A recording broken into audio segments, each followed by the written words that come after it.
Better have my shoes on. Okay. Hey, everybody. It's Justice for Comics. We are live. It's 8 p.m. on Thursday. It is time for Whiskey, Cigars, and Comics. We're going to be joined here in a little bit with my friend Tim. He's got a YouTube channel, the MarvelousTandG. And he'll be joining us, just kind of doing a hangout here, talking comics, whatever else comes to mind. Hopefully everybody is having a good week. Tomorrow is Good Friday. A lot of us had the week off already anyways. So I don't know. Usually, last year this time I was still working for myself. The previous years, I always worked at a bank, and so the banks always had Friday off. So, this year I almost forget it's Good Friday until I notice on the counter that the market's closed the following day. So I've got my whiskey. I'm drinking. What am I drinking right now? It's not Blanton's. It's the Buffalo Trace. I'm drinking Buffalo Trace on the rocks. It's a nice smooth bourbon. Where I'm at, you can find it occasionally. There's a couple small little liquor stores that get maybe 5 to 6 bottles a month. So they sell pretty quick. Oh, here he is. So we're going to bring Tim on the stream. There he is. Hey, Tim. Hey, what's going on, man? Not much. Yeah, I just started. We got a couple people already in the chat. So, what are you smoking tonight? I'm smoking an acid blunt, one of these blondies. Oh, excellent. The little ones. And I'm drinking a Buffalo Trace bourbon on the rock. Excellent. I'm sticking easy with the Jim Beam tonight, but I just got these Psychos. Have you ever seen these before? This is the label that just came. What is that? It's supposed to look like a prescription note. Yeah. But it tells you everything that's in it, like what the blend is and the wrapper and everything like that. So I was like, that's pretty cool. But I'm just sticking with Jim Beam and tea tonight. So. Yeah, there you go. Perfect. So what's going on, man? Yeah, just getting used to this staying at home crap all the time. It's a little too much to go out to a restaurant again. Who would ever thought I would have missed that? I know. I've been cooped up in the house. This is actually the first time I've been outside in quite some time. I've got this beautiful preserve behind me, Yeah, it looks nice. Yeah, it's nice, but I don't think I enjoyed enough. And now that I have all the time in the world to enjoy it. So. Yeah, very nice. So you're just south of me. You're in the Brandon area, right? Yeah. I'm down in Bradenton. I'm down close to Sarasota. Bradenton, yeah. Yeah. Okay, there you go. Yep. Am I breaking up on you? Once in a while, I meet a buddy for lunch once in a while in Sarasota. Oh, okay. Probably every couple months I go down there and meet him for lunch. He lives down in Naples, so he drives up to Sarasota, and I drive down to Sarasota. So. Oh, excellent. Yeah. You don't meet quite halfway. Probably a little further for him, but yeah. So I've been to Bradenton a few times golfing. My son is in a soccer league, and they play in that what's that ranch there? Oh, Lakewood Ranch. Lakewood Ranch, yeah, they got a big sports complex there. So, nice. Been down there for a few of those matches. Yeah, when I first moved down to Florida, I was living up in Brandon, so that's why I still go to the comic shop up there and everything. Oh yeah. I like Dwayne, right? Dwayne. Mm-hmm. I called him Wayne a few times. He's corrected me a few times on that. Yeah, he's a nice guy. I like him. I don't live very close. I mean, I'm 45 minutes away from his shop at least. Okay, so you don't get out there all that often. I don't know. There's really no shops near me. No look. The closest one is probably 30 minutes. Yeah, hopefully hopefully these shops will get through this process, man, because a lot of them are just they're at the point where they're like, we can close up, we can't even reopen, we're just done, you know. Yeah. Swallow our losses and move along. And that's unfortunate because it's the next process to saying print is dead. You know what I mean? When all these shops are closing up. Man, I hope not. I mean, I won't be collecting new comic books if that's the case, because I really don't have any interest in reading digital. So yeah, I'm a tactile person. Like I still like to have vinyl records, and I like CDs, you know? Yeah. Admittedly, I do take part in digital. I use Spotify, you know, listen to music in the car and stuff like that. And I have a Comixology account, but it's to read old stuff that I just can't get my hands on mostly, you know? So digital's the way to go unless I can find an omnibus or a trade paperback or something like that for what I'm looking for. Right. Yeah. Yeah, and there's digital stuff I've used in the past. There's sites that will give you free access to some digital comic books, some, not all, but yeah. Marvel is the first one that I can remember that actually started doing that back in the day. Like before there's Comixology and all that sort of stuff. It was like Marvel.com. You could go and you just had to sign up. Like you didn't even need a subscription of any sort. You just needed to sign up with an email and a password, and you could get access to whatever select comics they had to offer at the time. But now it's all pay for play, you know. I mean, I got into comic books. I think my first subscription was directly from Marvel. This was before Diamond, actually. They were distributed from the publisher, from Marvel. So I would get in a paper bag, the brown paper bag, kind of folded. Mm-hmm. Could be easily damaged. It was funny how the book always came in good shape. Right. Carrier was actually careful with it. Back then, I would get X Factor, so that was probably what, 1980, 87. Oh wow, 87 to 88. I would get X Factor in the mail through my subscription, and yeah, man, that's I got into comic books around that time in the mid 80s is when I started collecting. I was I was always off and on, you know. Yeah, I was actually doing a live stream. I was organizing, since I'm not getting any new books, I might as well organize the books that I have now. I have a bunch of long boxes in my room that I need to fit in with all the other boxes. But people that were watching my stream, I was telling them, you know, like back in like the 80s or even up into the early 90s, you could find especially the DC books that instead of a barcode in the corner, it said DC Universe, you know, and those were direct editions. And those were from people who would typically like do the mail order thing directly from the company as opposed to Diamond. So I wish another company would rise up besides Diamond, because I know a lot of these comic stores and people who sell print in general are kind of being held up. I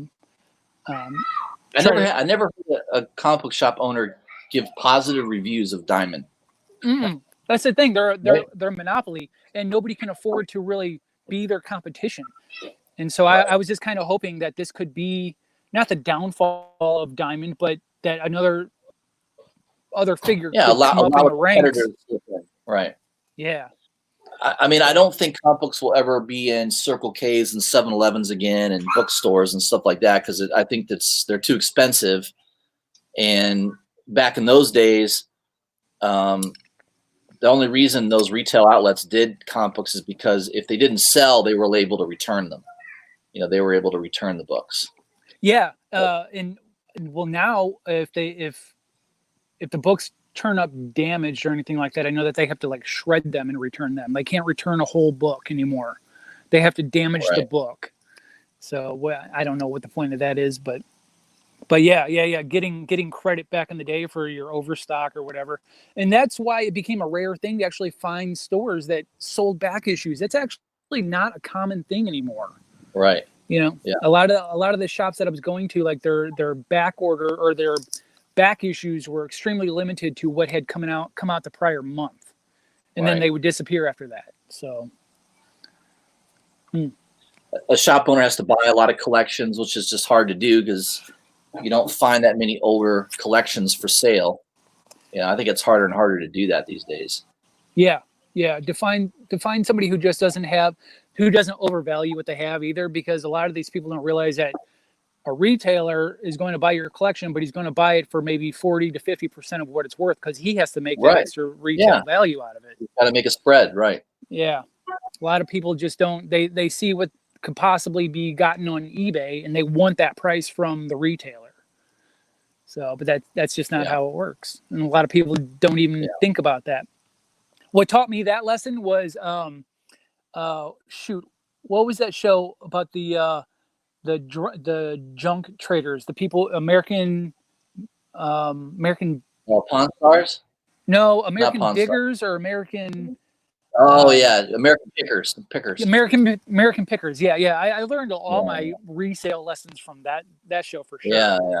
I watched that show religiously when that came out. I watched every season. Yeah, it's awesome. Yeah. I thought it had ended at one point, but maybe they just took like a long break and I just never got back into it. But yeah, man. Mm-hmm. Yeah. I follow Mike Wolf on Instagram. He posts some pretty cool stuff still. Yeah. It was always a good show. They would compete sometimes for something and find some old antique, and a lot of it was like decorative stuff, right? They would buy a lot of decorative things that absolutely, and stuff that they could like rehab themselves and like triple the price or whatever. Yeah. Well, let's check into the chat here. We got Manny the comic collector. He's hanging out with us. We got JB. We got Malcolm Giles. Malcolm's in the healthcare industry. Good luck to you, Malcolm. Good Lord, man. He's a good man on the front lines. We got Cerebus the First hanging out with us as well. So yeah, we got a couple guys here hanging out. Sometimes. Thank you. Sometimes I'll get up to like 30 or 40. It depends. Starts off slow and it slowly builds up a little bit over time. Yeah, sure. So. Is there a Dre Boogie in the chat? Someone just subscribed to my channel. I wasn't sure if it was from the stream. Oh, really? Yeah. I'm not familiar with that name. A lot of the guys, Manny's on here a lot. Malcolm, JB, they're regulars. Pope is a regular. Hello to all you guys. Yeah. A lot of regulars. I can't see the maybe I can. Hold on. You should have access to see the chat. Yeah. Oh, there it is. There it is. I got you. It's like a separate screen on my side. So talk about your channel, Tim, so everybody knows. I mean, a lot of people already may know about your channel, but go ahead and plug it and talk about what you do. And awesome. Yeah. So my wife and I, up until last month when everything closed down, we spent all of our free time would be spent at like the theme parks, Disney, Universal, and stuff like that. And a lot of people don't. It's a very privileged ability to be able to live in Florida and have the access of going to these parks, having passes to go to these parks. Not everybody has that privilege, including like a lot of my family up in Missouri where I'm from. They get to come down like every 5 years or something like that. So we thought, let's put together a YouTube channel and show some of the cool stuff that even people who typically go to the park, maybe they don't realize some of the stuff because they're like casual park goers or something like that. Some cool things that they could see next time they go to the park. But then, our interests are beyond the parks as well. Like, obviously, I'm a huge comic book lover. And so I do see that day in the comic book shop going through all those comic books. I was I was actually working that day. I was working at the shop that day. Oh, were you? Okay, yeah. Yeah. So I have a deal set up with Dwayne where I work for some store credit, kind of. I spend so much money on comic books. Any break I can get on lowering that price a little bit, I'm okay with. But yeah, and so it's that same comic book shop we were talking about a minute ago, and Dwayne's been my friend for the past like 9 years or so, and that's awesome. And so yeah, it's not that I wasn't being attentive to anybody. It's just that I was working and doing my job. So I have to apologize if I did not seem communicative that day or whatever. No problem at all. No problem. But yeah. So I love comic books, and I do comic book hauls on the channel every once in a while, and we do unboxings, and now we're definitely looking for content since we can't go anywhere, and comic shops are closed, and I can't pull any comics for comic hauls. Ordering on eBay, I think, is the next best thing I can do for comic hauls and stuff. But yeah, our channel is just about fun in general. We try to keep it family friendly, you know. And hey, there's Dre Boogie. He's in the chat. Hey, right on, Dre. Dre, thank you for subscribing to my channel, dude. I really appreciate it, man. Yeah, thanks, Dre. Appreciate you doing that. So what's your favorite park to go to of all the parks here in Orlando? I know there's many of them. Mine is Hollywood Studios, for sure. Mm. Now, before it was always Hollywood Studios as well. Like even before they took away half the park and spent a couple years renovating it. Like I'm a big Roger Rabbit fan. They don't have the Aerosmith ride there anymore, do they? The Aerosmith ride? Oh, they do. They totally do. I love that ride. That thing is an amazing ride, fast, isn't it? My God, it's so fast. So when I first started going, Hollywood Studios had this whole Roger. It was originally primed to be a Roger Rabbit themed kind of studio. It was back when it was MGM Studios and stuff like that, and there's still kind of Roger Rabbit remnants. And I'm a very big Roger Rabbit fan, just based on nostalgia from my childhood, if you will. And they tore away a bunch of that stuff. And then they started adding Star Wars things like Launch Bay, where you go meet Chewbacca and Kylo Ren and whoever else, Darth Vader on occasion or something. And I was like, this is amazing. And then they built a whole Star Wars land. And, when I was a kid. You're a pig in slop there then. It was a Star Wars thing. When I was a kid, I'll admit, I'm not going to lie. When I was a kid, I hated Disney. It was all about princesses and animals whose parents had died. And just the only ride we liked was the Pirates of the Caribbean ride. That was it. Right. Well, so essentially Disney bought my childhood. They bought Marvel Comics. They bought Star Wars. Right. They did. Yeah. They literally bought my love. And they own the soul. They own the soul of your childhood now. Exactly. So now Hollywood Studios is like the culmination of my childhood, right there. So it would be Hollywood Studios, and then after that, probably Magic Kingdom, Epcot, and Animal Kingdom is last of the Disney ones. Only because every time I go, it's either so hot or I just get poured on with the rain.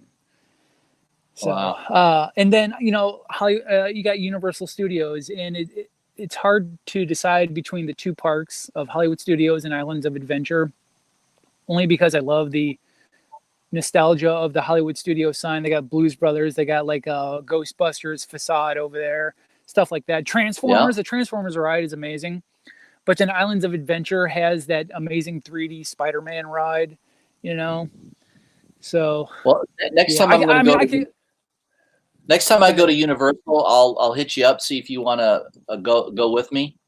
Mm-hmm. We could do a stream from the parks. Oh, that would be amazing. I would love to stream from the parks.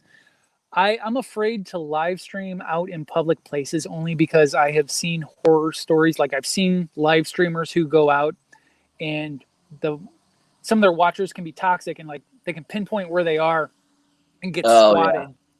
You know what I'm saying? And it's I'm so afraid of that. I don't want that. Yeah. We could do a tape and edit and all that. Yeah, that's no problem. But there you go. I get I've got a client that's an executive at Universal, so I get his gold pass, so I can get into the park. Lucky. Now I get in the park, and I can take like 6 people with me. No kidding. And when I go to a ride, they stop the ride for me. Yeah. What? So I go. That's amazing.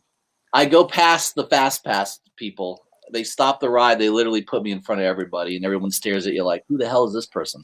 Yeah, that's incredible, man. That is awesome. Yeah. We'll be able to do that. That'll be a lot of fun. We could do the whole park in like 2 hours. That would be a record. That has to be a record, right? Ride that you're on the motorcycle. It's a new one. It just came out. It's like when I was there. Hagrid, yeah. It was a 2.5 hour wait. 2.5 hours. Yeah. And I went on it a couple times. And dude, it was so fast. I had a lanyard. I had my pass in the lanyard, and it blew the pass out of my lanyard. And I lost the pass. This is an executive pass. I lost it. Yeah. And the next day, one landscaper down. Oh boy. Oh, I think I'm too far from my Wi-Fi. Let me get a little closer here. You still there? Let me try something. Oh. Let me step inside. You still okay? You were breaking up on me. Yeah, the mosquitoes haven't started biting me yet. Oh, gotcha. Yeah, can you hear me now? Yeah, I got you. Yeah. But yeah, so a lot of theme park stuff in our thing, and I don't know, we're spreading out, like I said, to doing unboxings, and we just did a thing recently where every time we go to the park, we always get Joffrey's coffee, which I didn't know was a Tampa-based company, and so I had ordered some Joffrey's coffee online so that I could make the cold brew that I would typically get at the park. You know what I'm saying? And we did a video of that and got good response or whatever. But now it's at the point in time where we really have to start figuring out what content is, you know?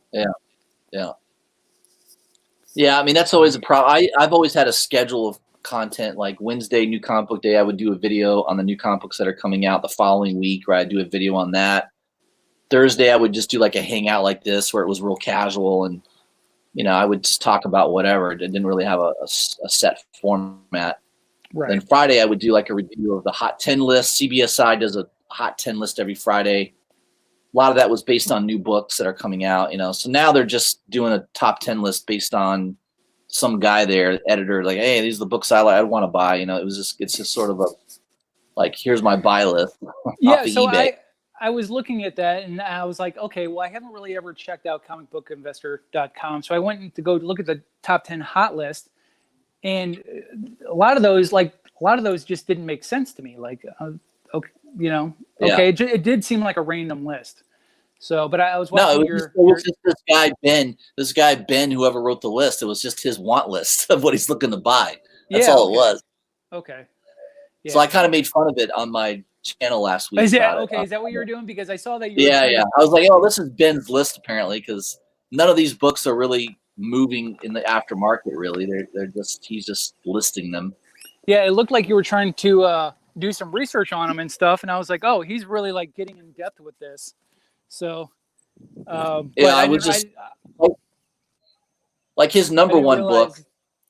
His number one book last week was DC Comics Presents 26, right? Which is the first appearance of Raven, Starfire, and Cyborg. That's a pretty key book. That's a key book for sure, right? Yeah. But I didn't understand why it would have been like, that's what I wasn't getting at the time. Like, why is this a top 10 pick right now? Right. So on the stream, I actually went to eBay and I was like, oh, look at this. Here's a near mint copy. It was just as nice as the copy I had in hand. I mean, it was probably a 9.4 and 9.6 raw, right? For only $167, and the guy takes offers. So I'm like, I told everybody in the stream, I said, if you need this book or want this book, I'd go offer the guy $150. He'll probably take it. Yeah, and I'm sure that book's gone now because that was a really good price for that book, and that condition was solid. It was a really good looking copy. Right. But I'm not a graded comic buyer. I'm more of a raw. Mm-hmm. Comic book buyer, trying to get a deal, high grade as I can get. Me too. I live like 20 minutes from the CGC headquarters, so yeah. I was going to say they're in Sarasota, right? Just north of it, yeah. They're in that Lakewood Ranch area we were talking about. Yeah. But yeah, so I'll just get a group of comics and just drop them off there. And that's the thing. I think that's what leaves a bad taste in a lot of people's mouth when it comes to getting graded comics, is that they send them off, and then they don't know when they're getting them back. It's 6 months later, 9 months later sometimes. Yeah, and the website says a 2-week turnaround. It literally says a 2-week turnaround per comic. So if you send off a comic, which I recommend you don't, because you got to do a bundle deal. You got to do a bundle to make your money on that shipping. Yeah. Otherwise, you will get hit hard on that shipping. But so I take the comics in, and then I just assume that they'll get back to me when you can't send in comics to get graded and need it back in a month. That's not going to happen. Right. It's not. No. Hey, well, I'm going to grab a quick drink. I'm going to refresh my drink. I'll be right back. 1 second. Absolutely. I'll take a look at the chat here. So what's going on, guys? How's everybody doing tonight? I want to say thanks for having me on tonight. I know that nobody really knows who I am. I don't recognize anybody's name here, so I'm going to definitely check out Manny the Comic Collector, Dre Boogie. I'm going to get back to you, dude. Perry's here. What's going on, Perry? I was talking to you earlier today, man. But I'm just trying to encounter more of my comic book collecting kin, if you will. So it's nice to be on live streams like this and just talk comic books in general. All right, I'm back. Oh, that was fast. Yeah, just a little refill there. Right. So yeah, our buddy Perry's here. He tuned in for a second. He tuned in for a second while I was doing my organization on my comic book collection earlier. Perry's awesome. I call him Mr. Sandals. He's Mr. Sandals, open-toed sandals. Right. That's the look I like to see him in, with a nice jacket, like blazer and the sandals on. He's got an image that he has to portray. You know what I'm saying? That's right. He's got to keep up the appearance. All right. Exactly. So what is, of the last comic book haul that you got, what is your favorite thing that you've collected recently? I've been buying a lot of older X-Men books, like X-Men 129, first appearance of Kitty Pryde and Emma Frost. Yeah. I got a really high grade copy of that. And it's a direct edition too, which is really a little more rare. Exactly what we were talking about earlier, those direct editions. Yeah. When you get into the late 90s, early 2000s, the newsstands are harder to find, right? But in the old days, the directs were actually harder to find. Exactly. Those there were subscriptions. Less comic book shops and more newsstands back then. So right. So I've been collecting some of that. Uncanny X-Men. Yeah, I've got a lot of the keys. I need a 101. I'd love to get a really high grade 101 if I could someday. I know that's an expensive book. Are you going through trying to collect a certain a group? You're trying to get the whole collection? No, I'm not trying to get just certain keys. Like I got Gambit's first appearance. I've got Kitty Pryde and the Frost. I got Moira McTaggart. I picked up X-Men 96, high grade. My first Gambit, I actually just picked up that True Believers edition that just came out. Oh yeah, there you go. That's the closest I'm going to get to it. That still counts. That still counts. Yeah, so there's that's the older. I'm buying a lot of bronze, Bronze Age, Copper Age. Those are investments nowadays. You know what I'm saying? Because the price is only going to go up. Right, and they're getting harder to find a high grade, especially raw high grade. So yeah, exactly. Yeah. Yeah. Good. So like right now, I'm looking at a X-Men 120 first Alpha Flight. There's a couple auctions I'm watching. Maybe I'll get lucky and get a nice one. We'll see. But I take my time. I'm patient. If I don't get the exact copy I want, I'll just keep after it. Eventually, I'll get it. You kind of like trading up. You like collect one for now, and then if you find another one later, you kind of upgrade and sell off the other ones. I might do that. I haven't really done that. I mean, I try to get as high grade raw as I can get, and I'm willing to pay a little bit more money for that. Like I got X-Men, like that 129. I paid $190 for that. I mean, it was, but that's fair. But once again, it's an investment piece. I mean, if that was graded, that would be a $400 book. Absolutely. So, absolutely. I don't grade books unless I was really going to sell one. Like if I really wanted to sell a book, then I would, maybe spend the time and the effort to get it graded. I got you. I don't plan on selling that anytime soon. Yeah, sure. Manny, I do post on Instagram. It's under MarvelousTandG if you want to look it up there. We post on Instagram quite often, if not on the stories. If not a post, then we do like pretty much a story every day, just saying hi to people. We love communicating with people who want to communicate with us back. So yeah, when this posts on YouTube, I'll go in and add the links in your Instagram and all that. Awesome. I appreciate that. Yeah. Post on Twitter every once in a while too. I'm not a big Twitterer, if you will. I'm not a big tweeter, but we have one. I used to actually be a fairly well-known music podcaster. Oh, cool. So, and I gave it up in a specific genre called Americana. and it kind of hit its peak, and then I kind of gave up podcasting and started doing this. But I transitioned that Twitter account into the MarvelousTandG Twitter account, so it's automatically got like 5,500 followers on it or something like that. You know, I kind of cheated the system a little bit. So you love vinyl, you like the turntable. It definitely sounds different than digital, right? Everyone tells me that. Absolutely. Turntable music sounds totally different than digital. You listen to vinyl with headphones on, and it doesn't matter how familiar you are with a song, you're going to hear something new almost every time. I guarantee you, because those studio musicians and those producers back in the day would layer things so much to get that full sound on the stereo. Right. That, I guarantee you, put on a vinyl record, put some decent headphones on, some full ear cover headphones, and just listen to the music, and you're going to hear things that you just didn't realize were there before. I need to get into that because I love Led Zeppelin, and I would love to get some Zeppelin on vinyl. That's the perfect start to do something like that, is Led Zeppelin. I love Zeppelin. Absolutely. Yeah, I'm a big Zeppelin fan. That's awesome. I grew up with Zeppelin and Pink Floyd. Those were the two bands I was into. My number one band, my dude. Seriously, Pink Floyd is my number one band of all time. Yeah, I love Pink Floyd. They're great. That was. I remember going to laser shows in Miami. I would go see Pink Floyd laser show.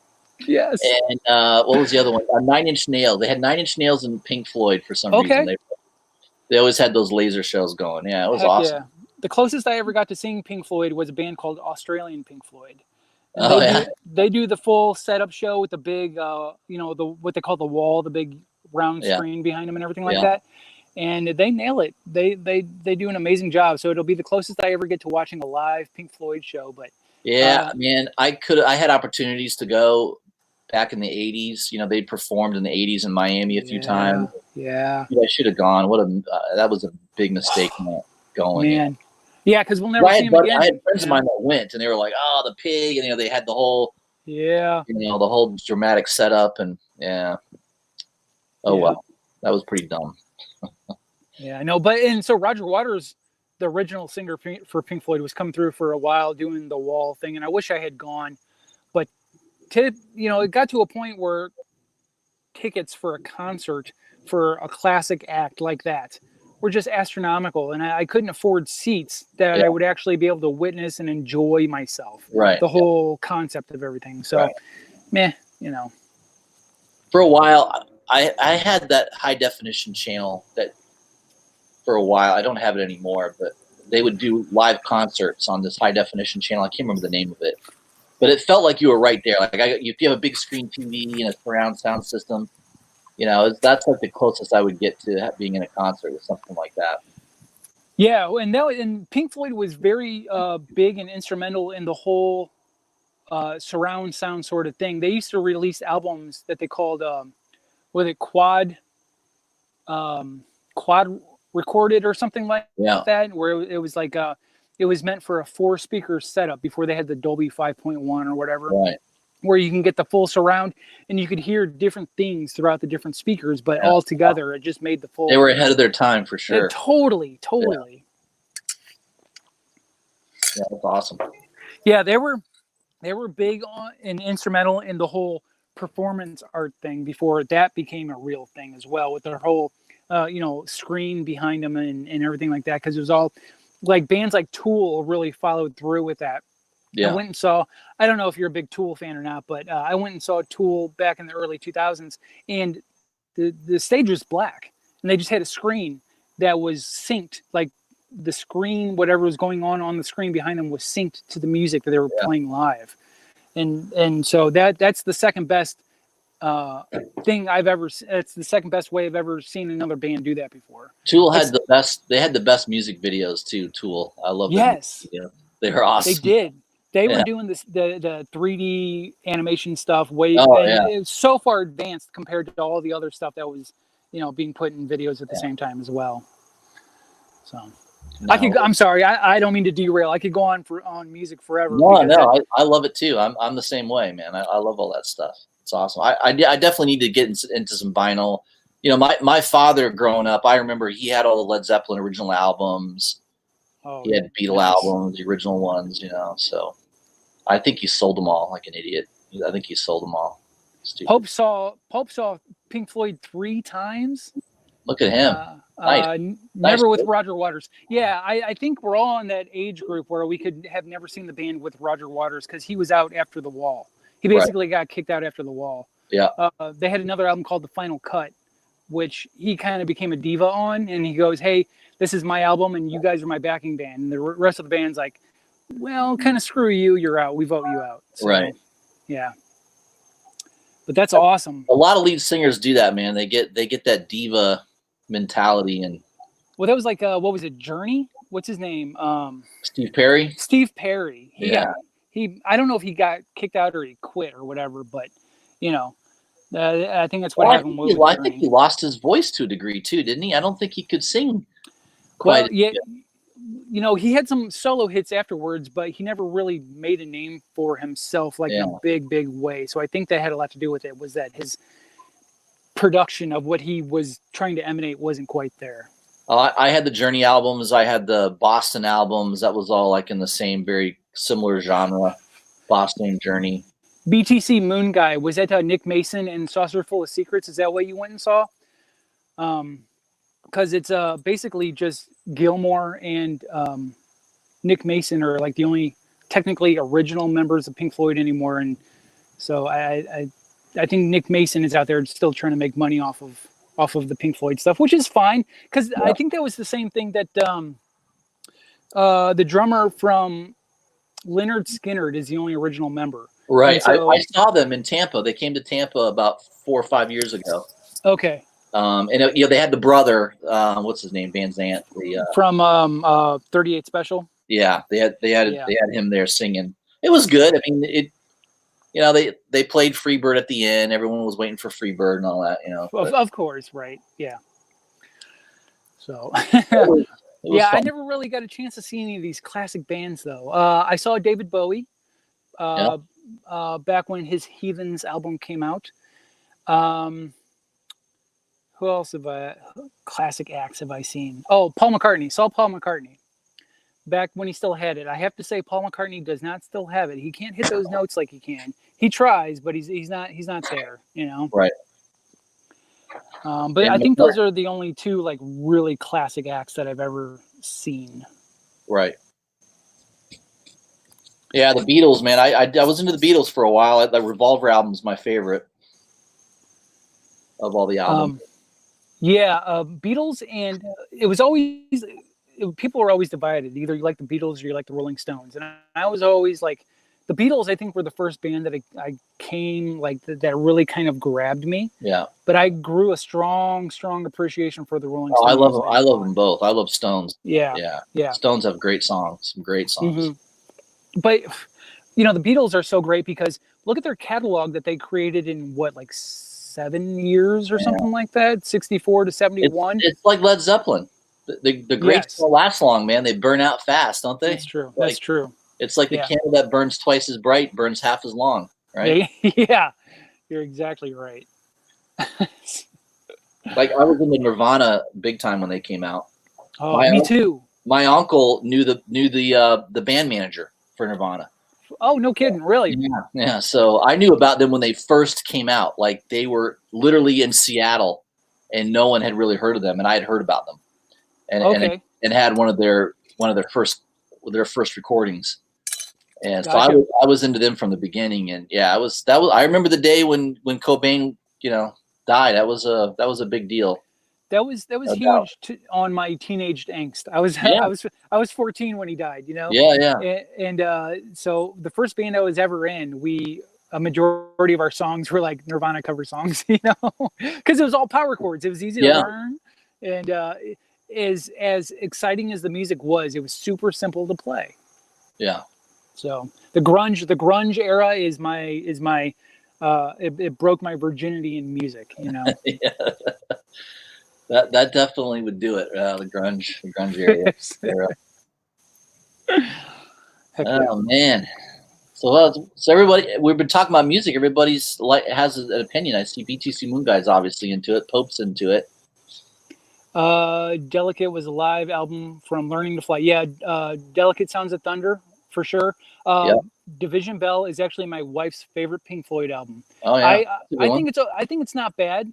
I'm a big David Gilmour fan, the guitarist. So, Animals I think was his pinnacle of playing guitar, because that album is nothing but straight David Gilmour guitar all the way through and through. Right. BTC saw Nirvana as well. Good Lord, man. Yeah, Jesus. BT. I was in the Sub Pop Singles Club. Oh, awesome. I have those singles, actually. They came out as a box set later on, and I have that singles collection. But that's cool that you were like part of that. I had to be mail order at the time, right? The singles. Yeah, I remember those days. All the what 10 Pearl Jam did the same thing. Something like one of those deals, right? Right, exactly. So, yeah, that shows you my age, man. I remember the cassette tapes and all that. I had all the cassette tapes and all that shit. So I had a huge collection of Nirvana bootleg tapes. So in St. Louis, we had this record store called Vinyl. Vintage Vinyl was the name of the record place, and it wasn't very well known. But in the basement, if you knew the guy who worked like in the storeroom, he had this collection of bootlegs that he would make copies of. If you were in the cool crowd, you know what I'm saying. So I had he let you into the club. Exactly. So that's awesome.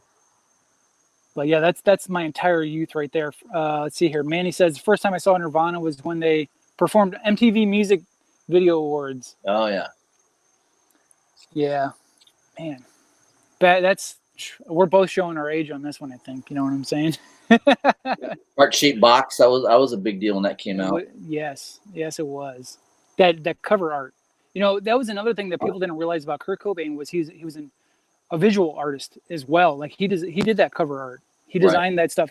You know, when they did the Unplugged on MTV, he did the stage art and stuff like that. Right. So. No, he was a pure artist. Pure artists don't fare well in the real world, especially when it comes to fame and celebrity and all that. They don't fare well a lot of times, right? That's true. That's true. You know, it's hard for an independent artist to get noticed, if you will. Have you seen that trailer for their Nirvana? I don't know if that's a movie that's coming out. Have you seen that trailer? I don't think so. Is it like a documentary? I don't know. You need later on go on YouTube and hell, we could probably do it now if you want. I could go on, sure, yeah. Let's see. Like I said, this is a format where we have no structure here. It's just totally random. Whatever. I'm all about it, man. As soon as I saw that you were doing a show called Whiskey, Cigars, and Comics, I was like, I have to just hang out with this guy, seriously, because it's 3 of my favorite things of all time, and now that it's delved into music, like I'm in heaven right now. Yeah, here we go. You'll like this trailer. Let's see here. I don't think YouTube's taking it down. Let's see here. Is this it? I'm so happy.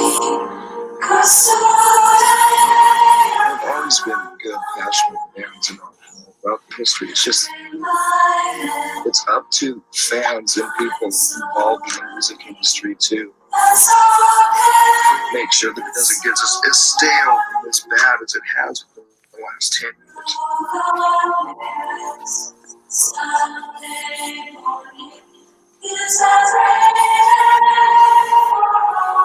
Listen, Kurt escaped from rehab. He bought a shotgun, and I just feel like something bad is gonna happen. Okay?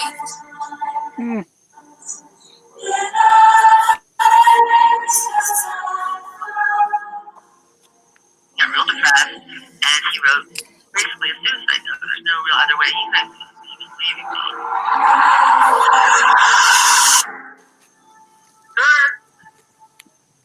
Load up on guns, bring your friends, fun to lose, and to pretend she's so.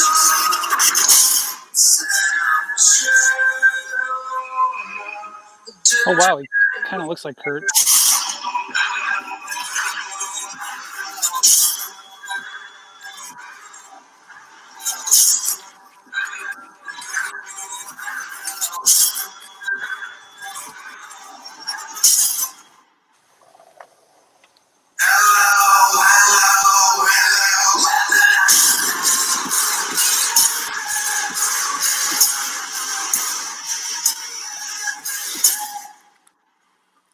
Wow.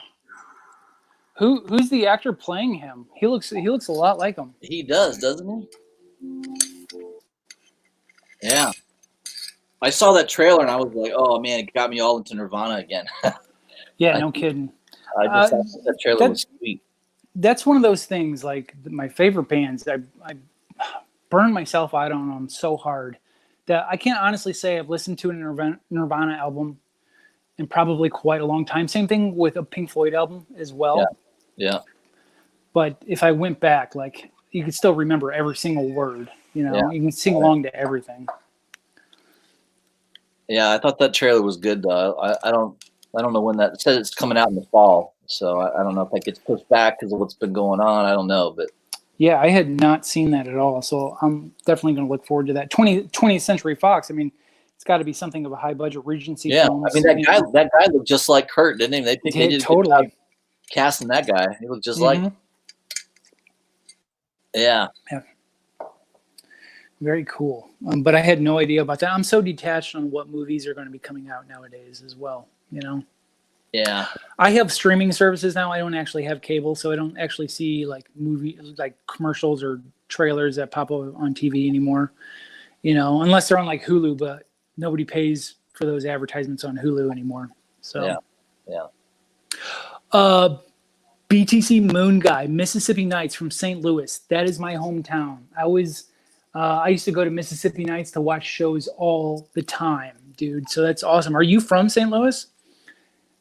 BTC Moon Guy has seen all the best stuff, apparently. Yeah, he's been around, man. He's been around the music scene for sure. For sure. Oh, that's awesome. Yeah, unfortunately, Mississippi Nights isn't around anymore, but that was the best music venue in St. Louis at the time, for sure. Yeah. Awesome. So, yeah, I was going to show on my Instagram thing here. I picked up that just to change it back to comic book a little bit. I picked up that Wrightson print. I don't know if you saw that. I picked up a Bernie Wrightson print. So, no kidding? Yeah, I just got it. I just framed it. So here, I got a little video on Instagram. Let me share it now. Yeah, let's check it out. Let's do that real quick. Just a quick one. Oh, I saw you post that on Instagram today. Yes. Yeah. Oh, yeah. So I did like a little close up for everybody. Yeah, that thing was so freaking detailed. That was amazing. Yeah, The Wedding Night by Bernie Wrightson. It's one of his best. And then there's out of 300, that's number two. Wow. 300. So, yeah, I mean, awesome. I stare at that drawing forever because there's so much damn detail in that thing. It's crazy. I don't know how long it took him to draw that, but it would take me forever and it wouldn't be near as good. That's for sure. Oh, jeez. Crazy. Yeah, that is insane. Now, did you post the still image of that on your Instagram? I think I did it on. I did post a still image on Instagram before. Yeah. Okay. Well, I just bought this a couple weeks ago.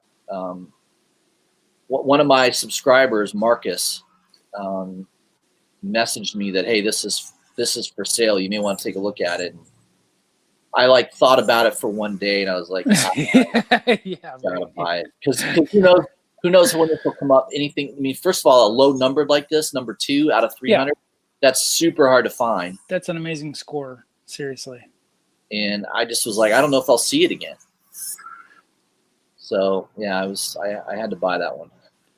And with 200 of them being out there, and I've never seen anything like that before. You figured somebody would have posted something somewhere, but yeah, it's actually, the print is 300. So when that 300, when that print originally went for sale, it was only $150 for the print, and it sold out very, very quickly. And all the proceeds went to his widow. This is right after he died. So his widow received all the money for the prints. Absolutely.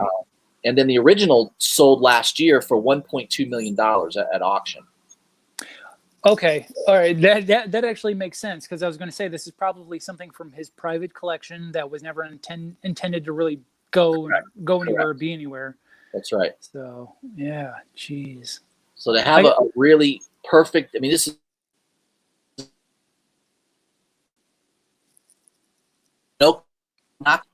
it's a print artist that basically did an exact copy of the original. Sure, high def scan, stuff like that. Yeah. Yeah. And it's on a really nice, like, thick vellum paper. I mean, it's pretty high grade. It's really nice. That is awesome. I could just watch this on loop forever. I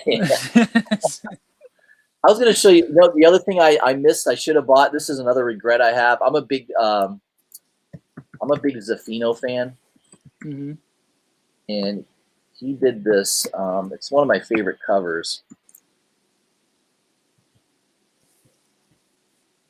Immortal Hulk #2. Was it a variant cover? Yeah, it's an expensive cover. I was going to say, I think I know the one you're talking about. Yes. I paid $20 for it on eBay, and I think it's like a ungraded, maybe $250, $300 book now. But yeah, at one point this was going $9.8 for $1,000. That was like was it 1 out of 100 or something like that variant? Yeah, it was a 1. I think it was a 1 for 50 or 1 for 25 ratio. But there was the print run on that Immortal Hulk originally was very low. No one was really buying it. So I had the opportunity to buy the original. The original art? Yeah. What? I got the guy down to about $2,800, and dude, I just at the time I should have bought it. Well, I'm going to be thinking about that the rest of my life. Like I could have owned that right there. That's the original right there. So what's your biggest comic regret? Like something you had that you might have sold off, or something? I've got a couple. My biggest is Immortal, not Hulk 181 9/6 white pages. You had that, or yeah, I had that. Oh, jeez. I paid $4,000 for it. I sold it for $5,500. At the time, I needed it. I was going through a divorce. This was 13 years ago. It was a while ago. I was going through divorce. I needed the capital. I had to sell it. So I don't want to beat myself up too much. It was one of those things in life. Life happened, and I had to liquidate it. But yeah, it's $17,000 book now in that grade, easy. I don't have anything to that extent. My collection is very affordable. Let's say, I could have bought that. I could have bought that Batman Adventures number 12 for $20 at one time. Oh yeah, that's a key. I don't have that one either. I don't have that one. Now, I knew about it. It's never been cheap. It's always been pretty expensive, My biggest score, however, was in a quarter bin. So this comic shop in St. Louis that it's called Fantasy Shop. It's a chain now in St. Louis, but they had a warehouse that every year they would bring in their crates from their warehouse full of just their back stock. Right. And I got an Iron Man #1 from 64, 67. Yeah. I got it for a quarter. Wow. Yeah, because they were selling everything in their back stock for a quarter. And I grabbed that, and then I eventually got it signed by Stan Lee and got it graded. It's a 7.0, but it's a signature series by Stan Lee. That's a big book, though, man. That's a huge book. That's probably one of my biggest keys. There's a place down here in Bradenton called the Red Barn. I call it the Dirt Mall. If anybody's familiar with the movie Mallrats, they went to the Dirt Mall is what they called it. And it's just a big flea market. But I went to the Dirt Mall, and this guy had just opened up this mostly sports memorabilia stuff. But he's like, people buy comic books, so I bought up a bunch of comic books, and he put them out, and I got New Mutants '98 for $4. Oh man, what a deal! And I turned around and sold it for like $300 because it was a high grade edition, stuff like that. But yeah, my biggest regret is not buying that first appearance of Harley Quinn, just because at the time, back in the late 90s, I was like, I don't really care about Harley Quinn. Who cares? You know what I'm saying? And who knew that? We didn't know what happened to the character. I mean, they blew up that character eventually, right? Yeah, exactly. And it was all about the marketing on that character. Predict all that would have been pretty hard to do, And that's the thing that Marvel, especially Marvel is trying to do now is like, especially when a character has a new series coming out, even though the character has nothing to do with that comic book, they put it on the cover of the comic book. Right. You know, I like one of my new favorite characters, and it's super cringy. I apparently like the cringy kind of Marvel characters. Is Cosmic Ghost Rider. Oh, and, yeah, I got a appearance. Yeah. Yeah. And so Cosmic Ghost Rider was appearing on all these covers because they're like, this is going to be the new hotness. Now, granted, nowadays nobody really cares about Cosmic Ghost Rider, but that character in general, the fact that it was Frank Castle was the Punisher, threw me for a total spin. And I think that's what attracted me to the character, because they tried to make it a Deadpool. He's sassy and arrogant, and he's got the attitude and stuff like that. But it's from a character that is otherwise very stern and grim. Right. Yeah. You know. But yeah, Marvel is big on throwing a character they're trying to make hot onto the covers of other comic books that is completely unrelated. And so I've got 2 copies of that Thanos 13, right? The regular A cover. Yeah. And I passed on eBay that Alburquerque 1 in 25 or 1 in 50. I think it was a 1 in 50 variant. I could have got it for $50, and I thought, oh, that's too much. That's too expensive. Yeah, right. I know, right? Get it now. That book is astronomically high. Yeah.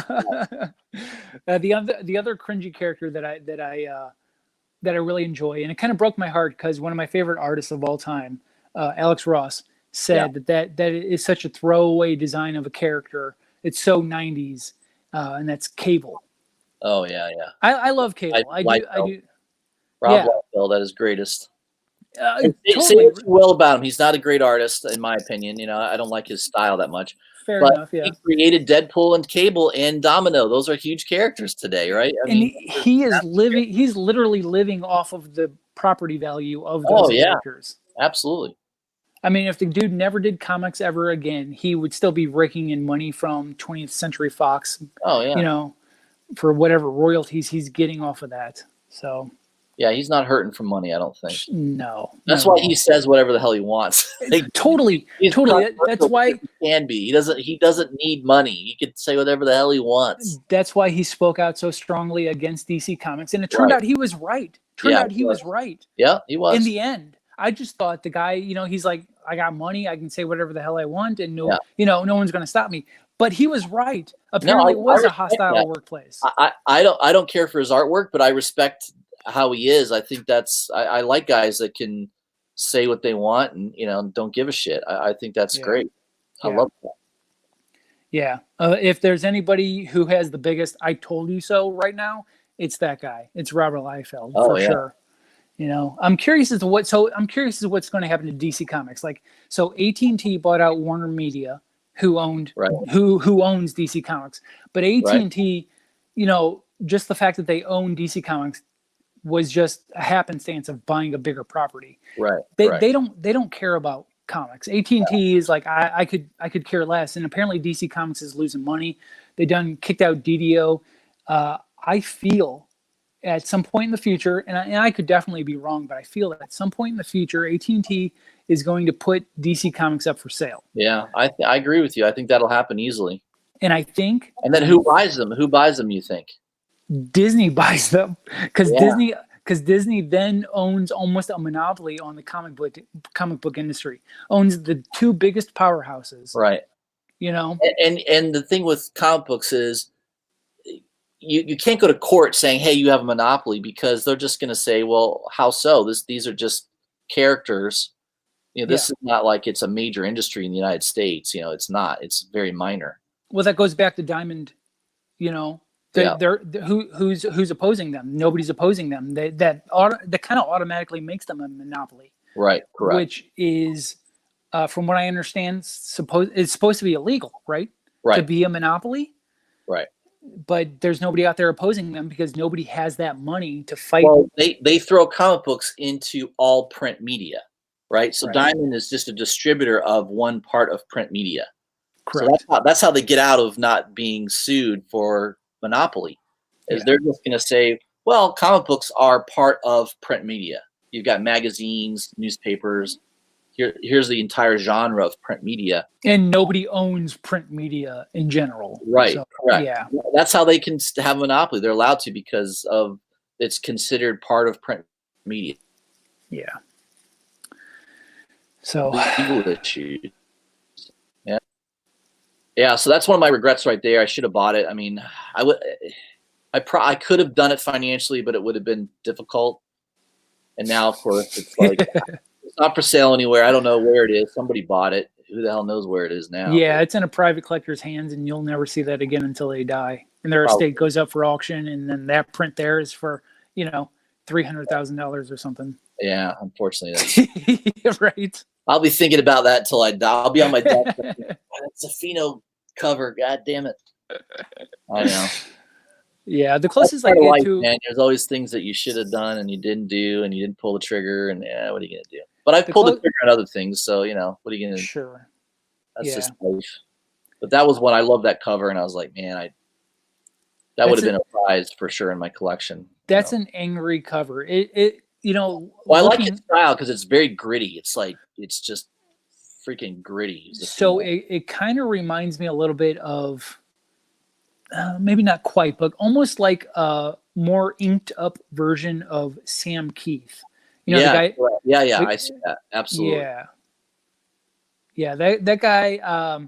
I actually, once again, earlier when I was going through my comic collection and organizing things, I came across one of those Batman. It was during the Night Quest series, and it was a Sam Keith cover. It was either Detective Comics or the Batman comic itself, but it was where Robin is tied up and like Killer Croc is right there, and people who have a distinct style like Mignola, who does Hellboy, right? Those people sometimes. I'm not a big fan of Mignola's style, but I can respect the fact that he has that style and people recognize that style. Zaffino's like that. Not everybody likes him. I do because I like the detail, the sketching. I mean, you can see how he does a lot of detail and sketching in the art piece. Yes. Yeah, totally. This is a classic Wolverine cover that he did. Is that Old Man Logan? Yeah. Yeah. It almost looks like he's flipping the bird, but he's doing the pointer finger here. Yeah. That's one of my favorite covers. I don't like every cover that he does. Some of them I've definitely passed on, but I do like this one. This one and that Hulk one are one of my favorite. So I'm not extremely familiar with his style, but is he black heavy on his art? Is he ink heavy? Yeah, very, very heavy ink. He's actually the son of another famous older artist named Zaffino. His father's name, let me pull it up here. Because his father had a very similar style, actually, and he died several years ago. Jorge Zaffino. Jorge Zaffino. Did he? He did comics as well. Yeah. So this is a cover that Jorge did. Oh. Which I have that cover as well. I have that comic book. This was like Legends of the Dark Knight issue. Yeah, here it is. So that was what, in the 90s, maybe? Yeah. Interesting. In the 90s, but he died probably at least 10 years ago. Okay. The father did. So his son sort of is he's taken over as that type of style. One artist that I absolutely love, but I know a lot of people can't exactly stand his style, is Jock. Yeah. I like Jock's style. I like Jock. It's kind of scribbly the way he does it, but it's defined at the same time. It kind of has that. It's kind of like Bill Sienkiewicz, right? I mean, it has like. Is that how you say his name? I always call it Sienkiewicz. Yeah. I think it's Sienkiewicz, yeah. But like here's a Jorge Zaffino interior art. So he used to work a lot with Chuck Dixon, who's still writing. I think he created Bane. So he did some projects with Chuck Dixon. I met Chuck a couple years ago at MegaCon in Orlando. He's a super. He lives here in Tampa. I've met him several times. Oh, I didn't know that. Okay. I used to work at a bank, and he was a customer of the bank, and he would come in. So I have I've got some I have the first appearance of Bane signed by him. He personalized it to me and everything. So that's awesome. He signed a couple nice things for me. He gave me an original print that he had, and so. Yeah. What's your opinion on people like, let's say, like Liefeld, who charge a premium to sign a Deadpool comic? When I met Chuck, I have that Vengeance of Bane, but I have a second print, and I got it signed by him. And that was probably the last time I met a comic creator who signed his creation for free. Right. As opposed, even what's his name, who created what's his name? Gary. I can't think of his name, but he created characters like Bucky O'Hare, which is another character from my childhood from the 80s. There was a cartoon and everything like that. Okay. Now he charges, granted, it's only like $5, but if it's a Bucky O'Hare comic, he charges $5. Yeah. Otherwise, he signs things for free. Yeah. Bob McLeod, I got my New Mutants #1 signed by him, and that's when the movie was supposed to be coming out. And there was big hype about this Marvel horror movie based around New Mutants and stuff like that. And he was at MegaCon, and I got him to sign my New Mutants #1, but he charged $10 for just to sign that comic. He signed everything else for free. Right. But that comic was $10. Now Liefeld charges like $50. Yeah. Yeah. And I think it's crazy. More. I think he's charged more than that, though. Well, maybe lately. This was a few years ago. I think he's charged like $80 to $90 for a signature at certain. Yeah, that might be more lately. This was a few years ago. I had. Yeah, no, I think he's higher. I think he's higher now. Yeah, and he won't. I know he had a controversy because there was. He came up with that Major X character. Marvel kind of had that mini series of Major X, and apparently there was one of the other artists used his character without his permission on a cover. Oh, it was an interior. So here's the thing.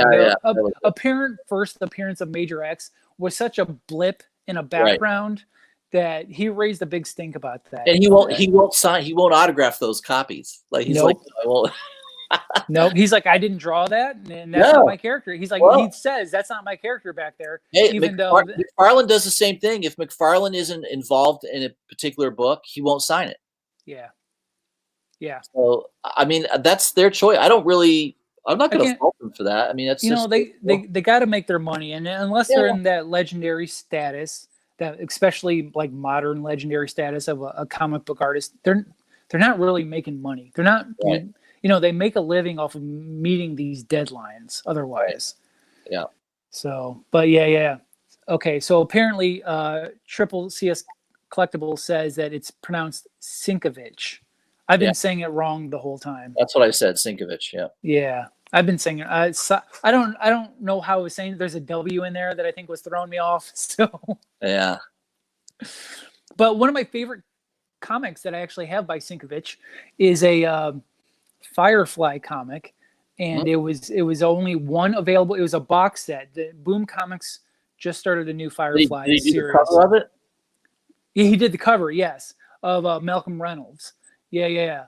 And so, and it was only in this specific box set that cost like $150 or something like that. But that's probably one of my favorite covers that I ever did because it's such a close up, and you can see all the detail, the scribbling work, and everything like that. I can't pronounce. How do you spell his name? Isn't it SEIY or something? Or I mean SEIW. I don't know. I don't know either. I couldn't pronounce it before, let alone spell it. He should change his name for the sake of all of us. Right? Yeah. Something like this. It's like if this is close. Yeah, I can't. There it is. That's the cover right there. Yeah. Those first two. Yeah. That's it. Cool. That's cool. I like that. Yeah, that's my jam right there. That's one of my favorite covers. Has some good AI. They figured it out. Right. How does it spell it up there? SEINKIEWICZ. Wow. Good Lord. The hell. So let me ask you a question. Yeah. All right. Pronounce this for me. This is my last name. Okay. I'm gonna spell it out for you. It's 2 words. Okay. VON. Yep. Now here's the tough part. CLOEDT. CLOEDT. Sounds French, but it's probably not. Probably German. It's German, yeah. Von Klut? Close. That is actually the common pronunciation that I get from people, but it's like coat with an L. Clote. So That throws my people. last name is about as English as you can get. It's Chadwick. If that isn't English, I don't know what it is. Yeah, right. Seth Chadwick is like one of the most English names. Yeah.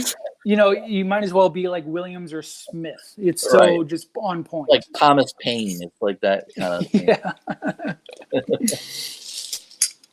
Yeah, Tikovich is good, man. I like some of his stuff. I've got several books that he's done covers on. I like pretty much all of them. I think he's done a good job. He's got a good style to his art, no doubt about it. Sure. Yeah. Well, once again, it's very distinctive, and it's there's a lot of scribbling in that specific artwork, especially right there. But it's so defined. Like there's the color version. That is Nathan Fillion. You know what I'm saying? There's no denying it. Yeah, he's got the expression down perfect. Yeah. Yeah, I have that Firefly all on DVD and Blu-ray. I have that whole thing on Blu-ray. I was just talking to my wife about it. She's only really seen the series once. And yeah, it's great. I love it. It's great. And we're going to, now that we've got a lot of spare time during quarantine, we're gonna sit down and watch all 13 episodes of that and then finish it up with Serenity. So excellent. Yeah, I was disappointed that they didn't continue on with the movies on that. I think they could have done well with it. Yeah, I think unfortunately Serenity bombed. So yeah, it didn't do well commercially. You're right. I liked it though. I thought it was a good movie. So did I. It was a good end cap to the whole thing. If that's the way they left it off, then I can accept that. Yeah. But the comics carried on with, like, I guess before Serenity, Wash had knocked up Zoe, so Zoe's had a kid since then, and River isn't as since things got cleared up in Serenity, River isn't so much of a loop. She's not as loopy as she was. She's pretty much straight-minded now and stuff. But yeah, the recent Boom Comics series I am not happy with. The Whedons, neither Zach Whedon or Joss are involved in it at all, so the writing just isn't there. Yeah. The wittiness and definition of the characters aren't there.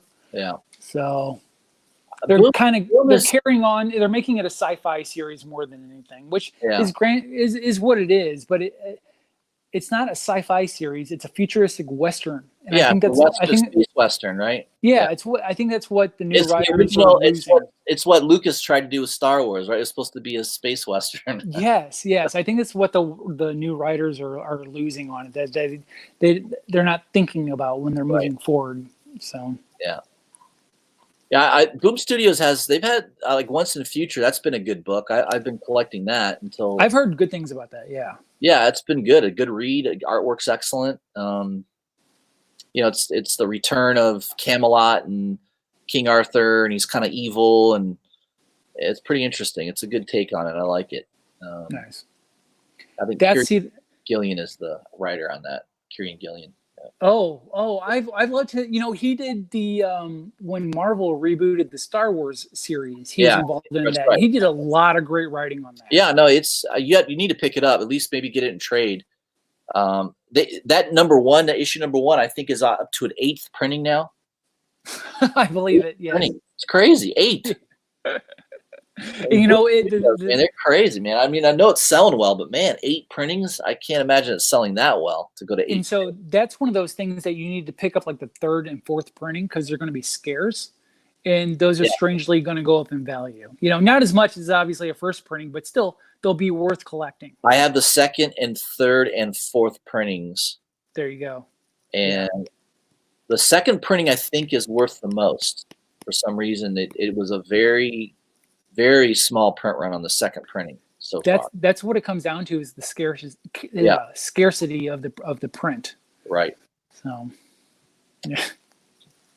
it is super strange the way that happens, and that only started happening more recently in like the past.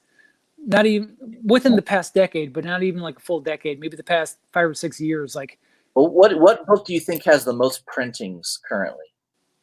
I think I know this. Let's see if you can guess. The most printings, I'm gonna say it's either like Cerebus or Usagi Yojimbo, or like Bone. I guessed Killing Joke. Oh, snap. Okay. Joke, I didn't. Joke. I think that's gone to like 15 or 17 printings, something like that. Really? Yeah. Wow. Killing Joke has got a lot of. I know it's over 12 printings. Yeah. Wow. I had no idea. I think. Well, to be fair, I think I have like the 5th printing or something like that. That's the cover to the 2nd printing. So if you're ever in a shop and you see that in a back issue bin, sure you get. I think it's like a $25, $30 book at least minimum for that. Well, book. you know, nowadays that app Key Collector is really tuning comic shop owners into checking their back stock on stuff like that. That's what's kind of that's kind of killing the market for people trying to scout and hunt, right? It makes it very difficult. Yeah. I mean, when I see something, so here's the thing. I have a subscription to Key Collector and I get the notifications. And if it's something I'm interested in and I get a notification on, I'll immediately go to the eBay listing and there'll be somebody there that has it listed for the minimal value of, before it became hot. And I'm in the process of buying it. Like I get the notification, immediately go to eBay, buying it right there. Oh, it's sold out. Like somebody's on point buying all this stuff. Somebody's on that app. The second something is listed, they're like on eBay immediately. Exactly. This cover is pretty cool. This is the 3rd printing of that issue #1. Oh, nice. Is that like death? What I like is every printing they change the cover, which is cool. I do like that they're doing that instead of just like rehashing the same cover. So does this have anything to do with like the 4 Horsemen or anything that kind of looks like death? The Knights of Camelot, and they're basically like undead. They come back from the dead or something like that. Oh wow! So, okay, interesting. And this woman, she's sort of the keeper of the Excalibur sword. This old woman here. It's like modern day. Like she has a modern day. Yep. Ah. So it's pretty cool. I think you'd like it. I mean, I've been enjoying it. It's been a good read. So very cool. Yeah, it's I like that one. I was going to show a couple books. I did get a couple books this past week. I don't know if I've showed them on my channel yet or not. I may have. Some of them I may have. I don't know if you've been watching The Boys.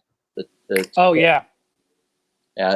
So they're revamping The Boys. Dear. Oh, I saw you post that. You got 2 of those, didn't you? Yeah, I did. Yeah. This is a new artist. This is his first comic art. That is. His name's Rafa Frazzetti or something like that. I know I put it on my Instagram post.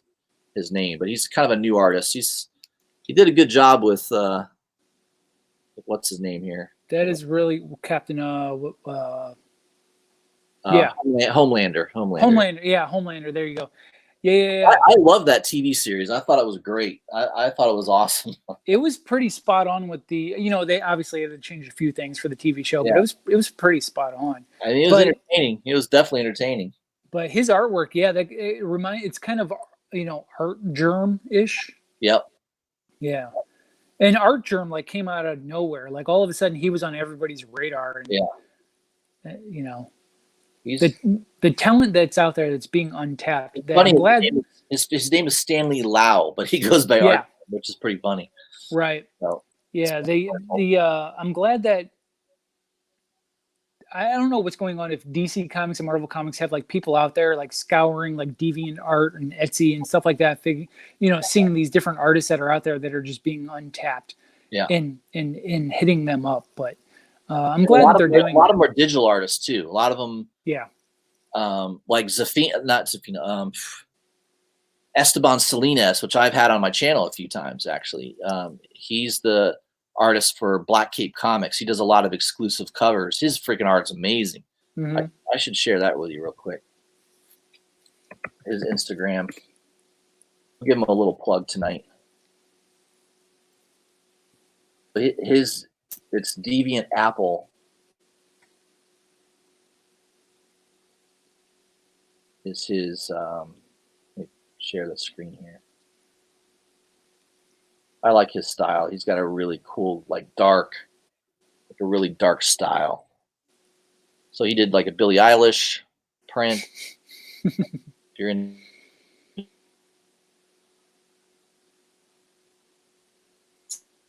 He does a lot of horror stuff too. You got the old. Oh wow. Michael Myers. Is it supposed to be Prince? Yeah, I was gonna say, is that Prince, or is it kind of? That's Prince. It kind of looks like it looks like Dave Chappelle doing Prince almost. Yeah, I know. That's what it looks like. I grabbed this one. I do have this book that just came in the mail a couple weeks ago. Ooh, what is that? That is an exclusive cover for, what the hell's the name of it? Cold Dead Hands. Oh. Yeah. Interesting. I love the more suspenseful horror stuff that's been popping out, specifically from like Cullen Bunn and Joe Hill. The Black Label stuff on DC I've really been enjoying. Yeah. Yeah, he's got a cool style. One that was really popular last year, which I picked up a couple copies, is this. Oh, look at that! Yes, he did like a big remark on this. That's awesome. Yeah, Beyond the Demon and the Sea was the original name of the book. It was just like a one shot. It was just cool though.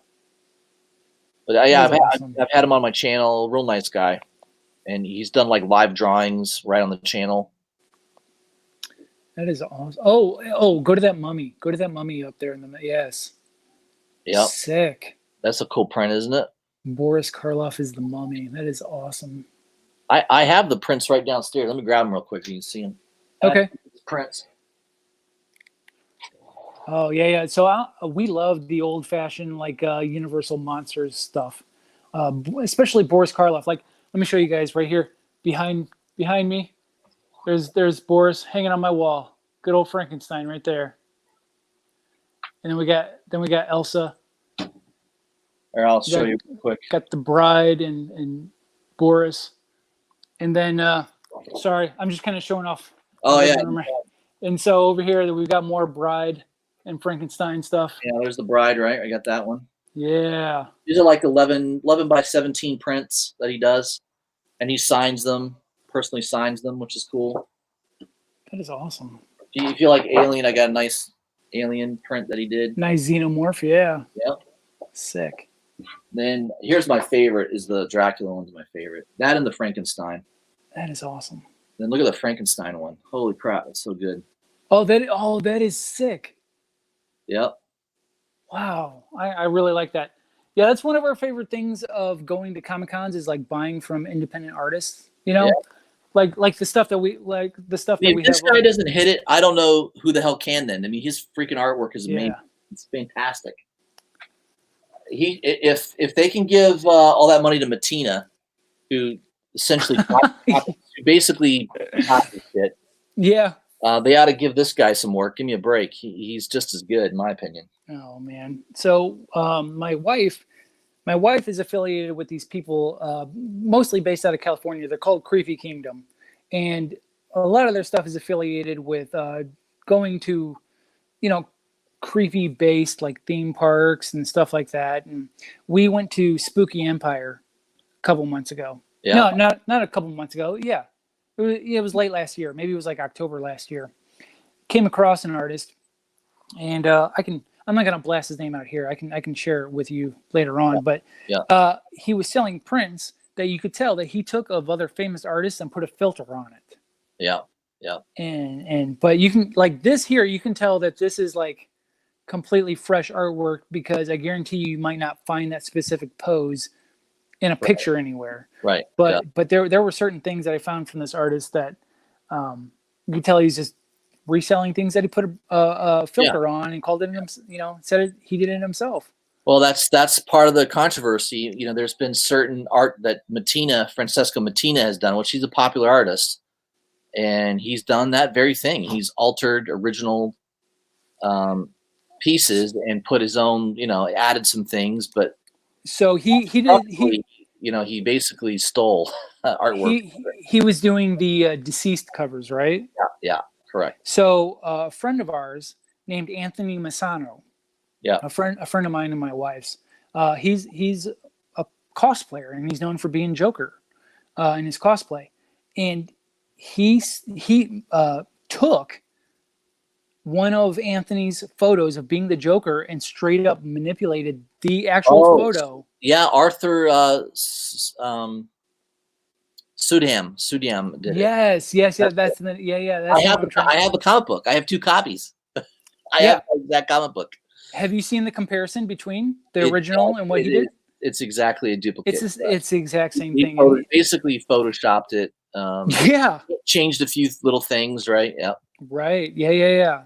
So that's a huge thing. Now I get, he says he uses photo reference and stuff like that. I totally get that. Right. I get that 100%. You got to have reference of some sort. Well, that's what Alex Ross does, right? He does boom, right on. Yes. Yeah. But at least he takes his, he'll show you the photo that he took of his friend wearing a cape or something like that, you know. Yeah. But this was a straight up just a Photoshop over a photo. He definitely cut corners. There's no doubt about it. He cut corners. Sure. Yeah.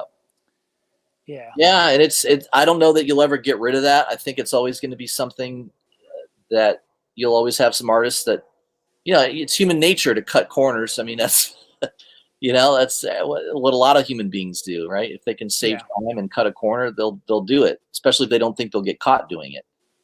Right. But when they get caught doing it, and that's pretty damn obvious. Like Greg Land was really, I think I can't believe he still gets work. He's really copied stuff. Like that guy Comic Tropes. You ever watch his YouTube channel, Comic Tropes? Comic Tropes, yes, I have seen it. He has a whole thing about Greg Land. It's pretty hilarious. You have to watch it. Like, now, it's pretty outlandish, some of the shit he's done.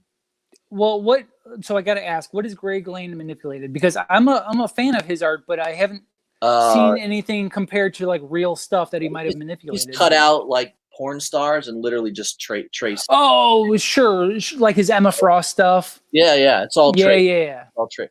He's got a black box or whatever, light box, and he just, I got you. Yeah, there used to be a website called comicstofilm.com. Yeah. And they had this whole segment where it was like like art manipulations, where you could take like Angelina Jolie and like put her in some comic book character, and it was obviously Angelina Jolie. And, right. You know, but I guess if you're going to actually market that and sell it, and it's not just like fan art, it becomes a completely different thing. Like every Comic Con I go to, especially down here in Florida, he's got a booth where he sells nothing but prints of, him taking it specifically, like you said, like the porn stars and putting them in skimpy outfits. Yeah. Okay. So he got caught doing that, and I think for a while it did damage his career because he wasn't getting work for a while, but he's come back from it. He's still doing covers, and he's still doing stuff for Marvel. So I don't really think they care. I have to apologize for the spam going on here, calling Vaughn. Those are my bandmates, by the way. Oh, they're cool. They're tuning in. So nice. What's going on, guys? We were supposed to have a happy hour tonight that I'm actually running. Yeah, if you need a scoot, man, no big deal. I was under the impression that me and them were going to do something next Thursday, not tonight, after you and I had already planned this. So I didn't want to bail on you or whatever. But no, I usually stay on here for a little over an hour. I've been on here an hour and a half, so okay, so that's plenty of time for me. I mean, I usually do about an hour and a half. That's cool. Yeah, I think I'm a bail. Yeah, and, I think I'm going to shut it down too. I got a few other things I could do tonight, so appreciate you hanging with me. I think that was pretty cool. It was fun. All right. We can do this. I had a good time. I smoked a good cigar that I hadn't had before. That was a brand new one for me. Yeah.